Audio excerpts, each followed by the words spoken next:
আসসালামু আলাইকুম। I hope সবাই অনেক ভালো আছেন। সো আজ বেশ অনেক দিন পর, প্রায় বলা চলে, মাঝখানে অনেক আন্দোলন থেকে শুরু করে অনেক কিছু চললো। এরপরে ছুটি পেয়ে গেলাম কয়েকদিন। তো সকাল সকাল এসে পৌঁছানোর পরে বাবা দেখতেছি যে আমাদের জমিতে বেশ কিছু মানুষ কাজ করতেছিল, তাদের জন্য খাবার নিয়ে যাচ্ছে। তো আমিও বাবাকে বললাম যে ঠিক আছে আব্বু, আমিও যাই তোমার সাথে। তো বাবা নিয়ে চলে আসলো আমাকেও। সো দুজন মিলে বের হয়ে পড়ছি তাদের জন্য খাবার নিয়ে।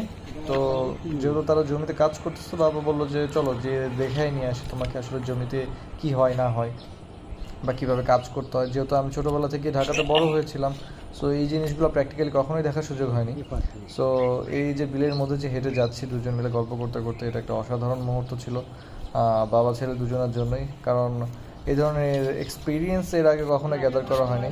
সো ফাইনালি যখন চলে আসলাম আমাদের এই জায়গাটিতে, আমাদের পাশে দেখতেই পাচ্ছেন চারিদিকে অনেক সবুজ শ্যামল ভর্তি। সো ইনারাই কাজ করতেছেন, এনার জন্য মেইনলি আমাদের খাবার নিয়ে আসা।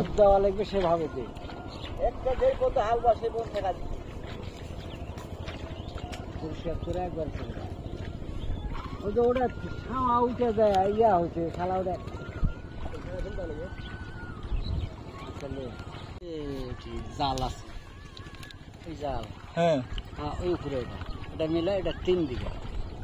আর তো এই এতটুকু আবার দেখা পা কেন স্কোয়ারের বাইরে কেন? জমি কেনার সময় এরকম। আর ওই যে পাখি পড়ে আছে, ওই যে শাপলা পড়ে, শাপলা নাই, হ্যাঁ হ্যাঁ, ওই থাক আর ওই পিছনে ওই থাক, দুই থাক, মাঝখানে দেওয়া। ওটাতে এই ধান হয় না, ডুবে যায়, এই জন্য পাট হয়।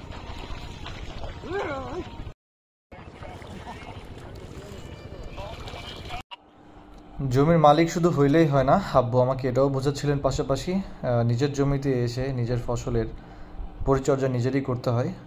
এই যে কিছুদিন আগে এই জমিটাতেই বেশ কিছু পানি জমে গিয়েছিল, যার জন্য লালা জমে গিয়েছে, দেখতেই পাচ্ছেন। এই সবুজ সবুজ লালাগুলো যদি এই ধানের ফসলের উপর যদি লেগে থাকে তাহলে ধানের ফসল বেড়ে উঠতে পারে না, সেই জন্য এগুলো সরাইতে হয়। সেই জিনিসগুলো আমাকে দেখাচ্ছিলেন। বিল থেকে বাসায় চলে এসেই নানির হাতে গরম গরম, ছোট নানি হয় এটা, ছোট নানির হাতে গরম গরম পিঠা খেয়ে নিলাম। আর তারপরে এখানে একটা স্পেশাল একজন মানুষ থাকে, তার সাথে দেখা করতে আসলাম।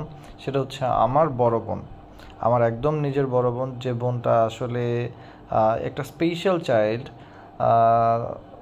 মাঝে মাঝে একটা জিনিস খুবই খারাপ লাগে যে আমি কীরকম একটা লাইফ লিড করতেছি, সেখানে আমার একটা বোন যে মানসিকভাবে অসুস্থ থাকার জন্য তাকে ঘরে আবদ্ধ থাকতে হয় most of the time. So এটা হচ্ছে মেইনলি আমার নানুর ঘর ছিল এটা, যেটা বেশ অনেক পুরনো একটা ঘর। আমাদের যখন জমিদার পরিবার ছিল, জমিদারি যখন ছিল সেই সময়ের এই ঘরগুলো ছিল, যার অবকাঠামো এখনও দেখতে পাচ্ছেন আপনারা।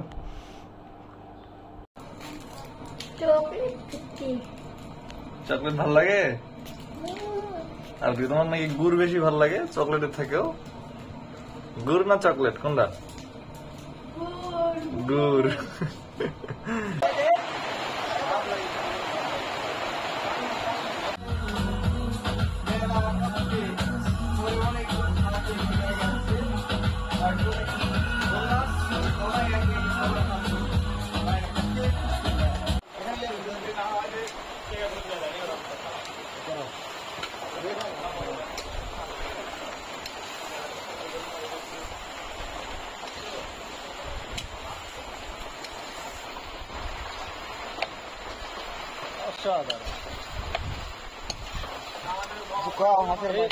রান্নার স্টাইলের নাম কি রিপন ভাই?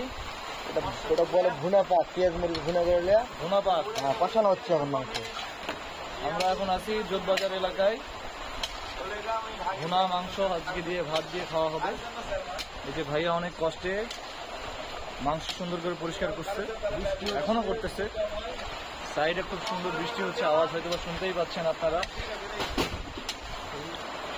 ভিতরে বসেন, ভিতরে।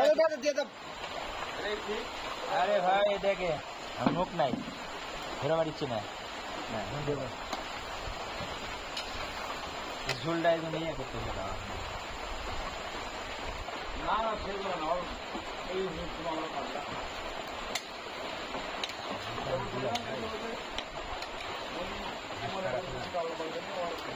কেজি মাংস সব বন্ধ করা হবে।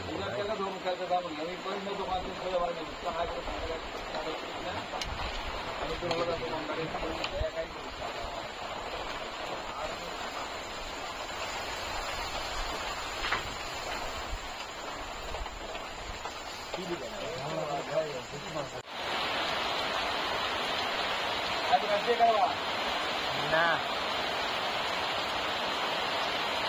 আমরা মনে বন্যার তলায় একদম আজকে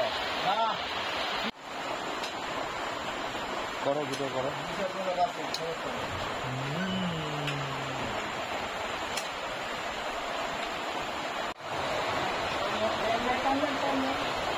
দিদি তুই দেখ ছেলে দেখ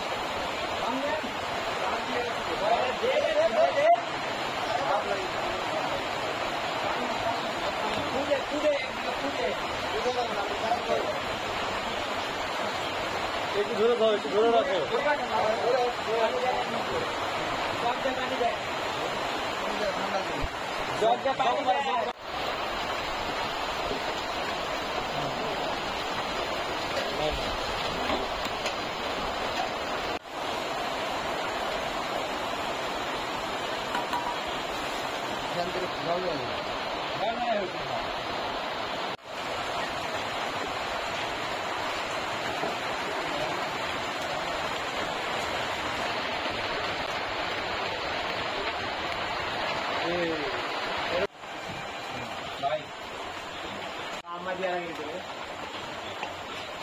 लाइट को लाइट लाइट लाइट लाइट